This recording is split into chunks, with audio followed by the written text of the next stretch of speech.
అందరికీ శుభమస్తండి. జూలై 2026లోకి అడుగుపెట్టేశాం. రాసుల్లో చివరి రాశి అయిన మీనరాశి వారికి ఎలా ఉండబోతోంది, గ్రహ సంచారం వారిపై ఎలాంటి ప్రభావం చూపబోతుంది, చాలా వివరంగా తెలుసుకునే ప్రయత్నం చేద్దాం.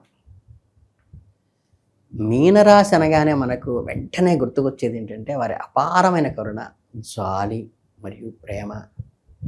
రాశి చక్రంలో ఇది చివరి రాశి కావడం వల్ల మిగతా అన్ని రాసుల లక్షణాలు కలయిక వీరిలో ఎంతో కొంత కనిపిస్తూ ఉంటుంది. వీరు చాలా సున్నితమైన మనస్తత్వం కలిగిన వారు. ఇతరుల బాధను తమ సొంత బాధగా భావించే స్పందించే గొప్ప గుణం వీరికి ఉంటుంది. అద్భుతమైన ఊహాశక్తి, కళాత్మక నైపుణ్యం, ఆధ్యాత్మిక చింతన నేను రాసే వారికి పుట్టుకతోనే వస్తాయి. వీరు ఎప్పుడూ కూడా తమ చుట్టూ ఉన్న సంతోషంగా ఉంచాలని, తమ స్వార్థం కంటే ఎదుటివాడే అవసరాలు ఎక్కువ ప్రాధాన్యత ఇస్తూ ఉంటారు. గురుగ్రహం బృహస్పతి వీరికి అధిపతి కావటం వల్ల సహజంగానే వీరిలో ఒక విధమైన ధార్మిక, పవిత్రమైన, న్యాయబద్ధమైన బతకాల తపన ఉంటుంది. నీటి తత్వానికి చెందిన రాశి కాబట్టి వీరిలో ఆలోచనలు సముద్రంలంత లోతుగాను, ఎవరికి అందనంత సులభంగానూ ఉండవు. ఇన్ని అద్భుతమైన లక్షణాలను మీనరాశి వారికి గ్రహస్థితులు ఎలా ఉండబోతున్నాయో విశ్లేషిద్దాం. ఈ జూలై 2026లో మీనరాశి వారి గ్రహస్థితిలో ఒకసారి పరిశీలిస్తే సూర్య భగవానుడు వరుసగా మీ 4వ మరియు 5వ ఇళ్లలో సంచరిస్తున్నాడు. జ్యోతిష్యం ప్రకారం సూర్యుడు ఈ 2 గోచారాలు మీకు పూర్తి స్థాయిలో అనుకూల ఫలితాలు వస్తాయి. కానీ జూలై 16వ తేదీ జరిగే సూర్యగోచారం మీకు మునుపటి కంటే మెరుగైన, సంతోషకరమైన ఫలితాలు ఇంకా ఇస్తుంది. అంటే ఇంకా మెచ్యూరిటీ. ఇక మనందరికీ శక్తిని, ధైర్యాన్ని ప్రసాదించే కుజగ్రహం అంగారకుడు ఈ నెల మొత్తం మీ 3వ ఇంట్లో సంచరిస్తుంటాడు. కాబట్టి 3వ ఇంట్లో కుజుడి సంచారం అనేది ఏ రాశి వారికైనా చాలా అద్భుతమైన ధైర్యాన్ని, కార్యసిద్ధిని ఇస్తుంది. కాబట్టి ఈ నెలలో కుజుడి ద్వారా మీ 100% అనుకూలమైన ఫలితాలను, అనుకున్న పనుల్లో విజయాన్ని ఆశించవచ్చు. ఇక బుధగ్రహం విషయానికి వస్తే జూలై 7 తేదీ వరకు బుధుడు గురుగ్రహంలో కలిసి మీ 5వ ఇంట్లో ఉండటం వల్ల, ఆ తర్వాత తన స్వస్థానమైన 4వ ఇంట్లోకి ప్రవేశించడం వల్ల, కాబట్టి బుధుడికి ఈ అద్భుతమైన సంచారం వల్ల సామాన్యమైన, అనుకూలమైన పాజిటివ్ ఫలితాలు ఉంటాయి. ఇక మీ రాశ్యాధిపతి, అన్ని శుభాలకు కారకుడైన గురుగ్రహం మీ 5వ ఇంట్లో అత్యంత ఉచ్చస్థితిలో ఉన్నాడు. కాబట్టి ఈ నెలలో మీకు లభించిన అతి పెద్ద వరం అదే. ఉచ్చస్థితిలో ఉన్న గురువు మీకు అన్ని విధాలా మేలు చేయడానికి వస్తాడు. శుక్రగ్రహం జూలై 4వ తేదీ వరకు 5వ ఇంట్లో ఉండి మీకు అన్ని విధాలా అనుకూలంగానే ఉంటాడు. అంటే ఇక్కడ కొన్ని చిన్న చితక సమస్యలు ఏమైనా వచ్చినప్పటికీ శని భగవానుడు మీ మొదటి ఇంట్లో లగ్నంలో ఉండటం వల్ల ఈ సమయంలో కొన్ని పనుల్లో ఆలస్యం జరగటం వల్ల కానీ, వేగంగా ఫలితాలు రాకపోవటం అని, అంటే మందుడు కాబట్టి శని జరగడం కానీ జరగవచ్చు. కానీ 6వ ఇంట్లో కేతువు సంచారం మీ పక్షాన్ని నిలబడి శత్రువులపై విజయాన్ని చేకూర్చి మీకు మేలు చేయాలనే చూస్తాడు. ఇలా అన్ని గ్రహాలను బేరీజు వేసుకుని చూస్తే ఈ నెల మీకు మిశ్రమ ఫలితాలు ఇస్తున్నప్పటికీ మొత్తం మీద సానుకూలమైన పాజిటివ్ గ్రాఫ్ మాత్రం ఉంటుంది. అంటే ఈ నెలలో మీరు సగటు కంటే ఎక్కువ విజయాలను నమోదు చేస్తారు. ఇక వృత్తి, ఉద్యోగ, వ్యాపార రంగాల్లో ఉన్న వాళ్ళకి ఎలా ఉంటుందంటే, మీ కర్మస్థానానికి 10వ ఇంటి అధిపతి అయిన గురుగ్రహం 5వ ఇంట్లో ఉచ్చస్థితిలో ఉండటం వల్ల మీ కెరీర్కు ఒక అద్భుతమైన పునాది లాంటిది. ఇది సాధారణంగా వృత్తిపరంగా మీకు ఎంతో అనుకూలమైన పరిస్థితిని కల్పిస్తుంది. అయితే ఈ నెల మొత్తం శని భగవానుడు దశమస్థితిలో మీ కర్మస్థానంలో పడుతూనే ఉంటాడు. ఈ ప్రభావం కొన్ని నెలలుగా కొనసాగుతుంది. ముందు కూడా ఇంకా ముందుంది. కానీ ఈ నెలలో ఉన్నత ప్రత్యేకమైనది ఏంటంటే, మీ భాగ్యాధిపైన కుజుడు పూర్తిగా సహకారం మీకు లభిస్తుంది. దానికి తోడు కర్మస్థానాధిపతి అయిన గురుడు అత్యంత శక్తివంతమైన ఉచ్చస్థితిలో ఉన్నాడు. కాబట్టి కార్యక్షేత్రంలో, ఉద్యోగాల్లో సామాన్యంగా చాలా మంచి ఫేము వస్తుంది. మీకు ఖచ్చితంగా విజయాలు కూడా దక్కుతాయి. ఇక ప్రేమ వ్యవహారాలు, వైవాహిక జీవితంలోకి వస్తే మీ 5వ ఇంటి అధిపతి అయిన చంద్రుడు చాలా వేగంగా కదిలే గ్రహం కాబట్టి ఇతర గ్రహస్థితులు కూడా బేరుజు వేసుకుంటే 5వ ఇంట్లో ఉచ్చస్థితిలో ఉన్న గురువు స్వచ్ఛమైన, నిజాయితీ కూడిన ప్రేమను అందిస్తాడు. మధురమైన ఫలితాలను కూడా ఇస్తాడు. గౌరవప్రదమైన ప్రేమ వ్యవహారాలు నడిపేవాడికి ఎలాంటి డోకా లేదు. వారి బంధం మరింత బలమవుతుంది. కానీ ప్రేమ పట్ల నిర్లక్ష్యంగా ఉంటూ, సీరియస్నెస్ లేకుండా ఏదో వేడుగ్గా ఆ వ్యవహారం నడిపేవాడికి మాత్రం గట్టి ఎదురుదెబ్బ ఖచ్చితంగా తగులుతుంది.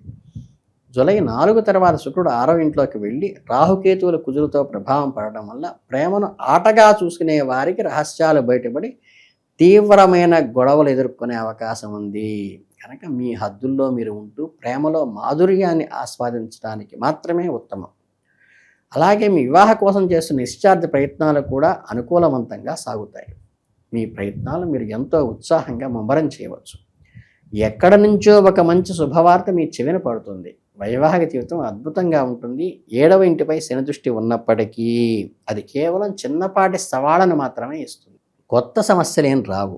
జూలై 7 తర్వాత 7వ ఇంటి అధిపతి అయిన 4వ ఇంట్లోకి సొంత రాశిలోకి వెళ్ళటం వల్ల మీ దాంపత్య జీవితంలో కూడా వివాహితులకి కుటుంబ జీవితం మధ్య ఒక అద్భుతమైన బ్యాలెన్స్ సామరస్యత ఏర్పడుతుంది. ఉచ్చ గురువు కూడా మీ బంధాన్ని కాపాడుతారు. మీరు ధర్మ ప్రవర్తనలో నడుచుకుంటారు. వినోద కార్యక్రమంలో పాల్గొని ఆనందంగా కూడా పొందుతారు. దంపతుల మధ్య ఒకరినొకరు అర్థం చేసుకునే తత్వం పెరుగుతుంది. చిన్న చిన్న విషయాలను పెద్దవిగా చేయకుండా ఒకరి భావాలను ఒకరు గౌరవిస్తూ ముందుకు సాగితే మీ దాంపత్య జీవితం పూలపానుపుగా సాగుతుంది. మీ కుటుంబ వ్యవహారాల గురించి చర్చిద్దాం. మీ 2వ ఇంటి అధిపతి కుజుడు ఈ నెలలో అత్యంత అనుకూలమైన స్థితిలో ఉండటం వల్ల మీ కుటుంబ వ్యవహారాలు చాలా ప్రశాంతంగా సానుకూలంగా సాగుతాయి.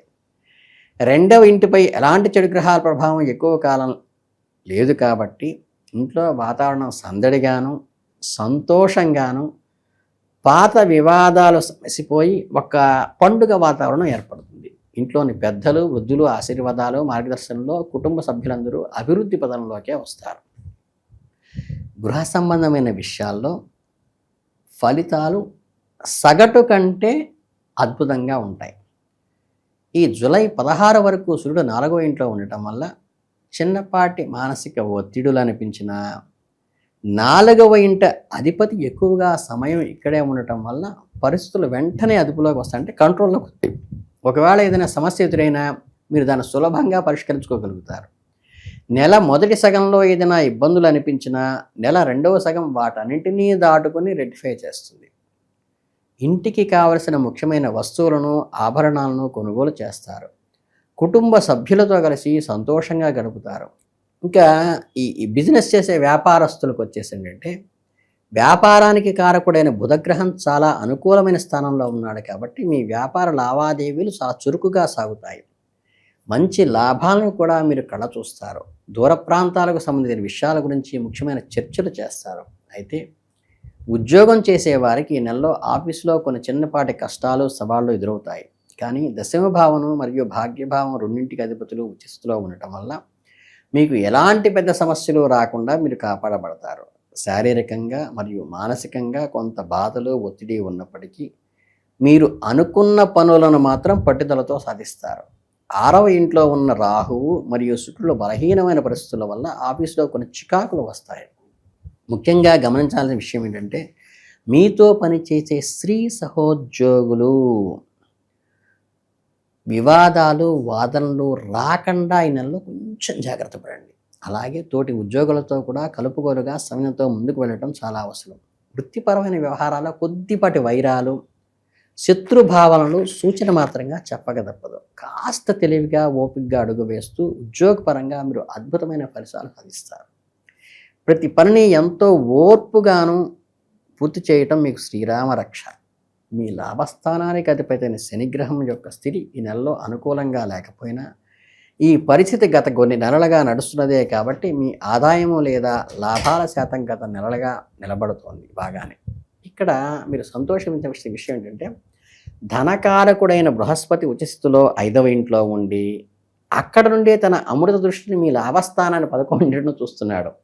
అంటే చాలా అనుకూలమైనగా ఉంది. కాబట్టి కొన్ని సమస్యలు మరియు ఆర్థికపరమైన లోపాలు పూర్తిగా తొలగిపోతాయి. అయినప్పటికీ కొన్ని ఆటంకాల తర్వాత అయినా సరే మీరు పడిన శ్రమకు మాత్రం ఖచ్చితంగా ఫైనాన్షియల్ బెనిఫిట్ ఉంటుంది.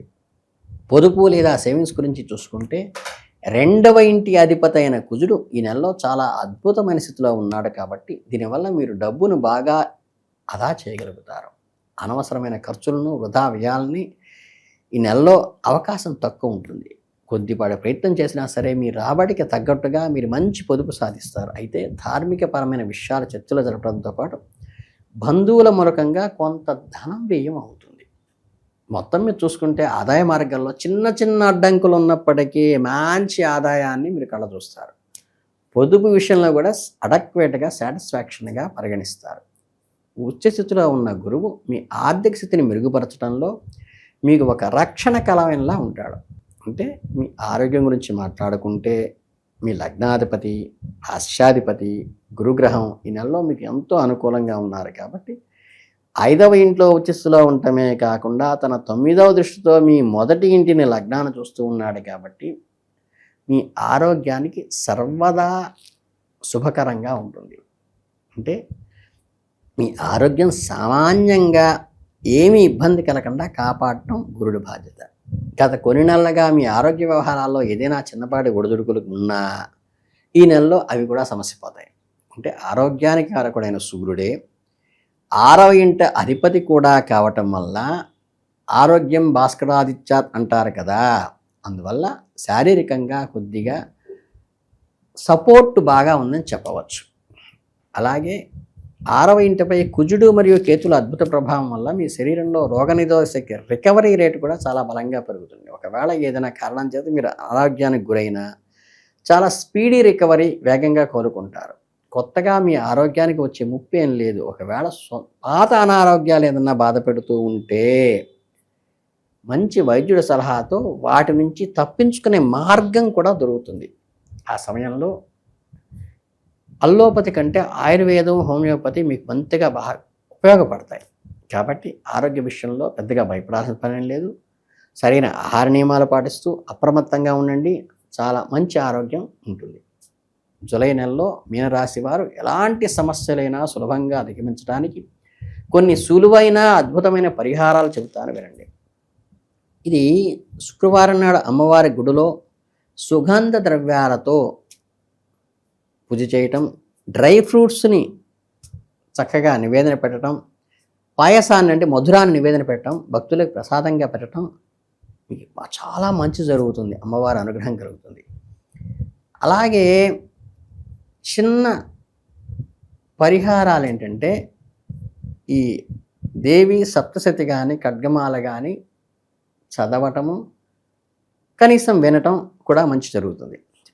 అలాగే మీ అందరికీ కూడా అమ్మ అనుగ్రహంతో ఆయురారోగ్య ఐశ్వర్యాలు కలగాలని ఈ మీనరాశి వారికి జూలై నెల చాలా అద్భుతమైన నెలగా మిగిలిపోవాలని మనస్ఫూర్తిగా కోరుకుంటూ శుభమస్తు.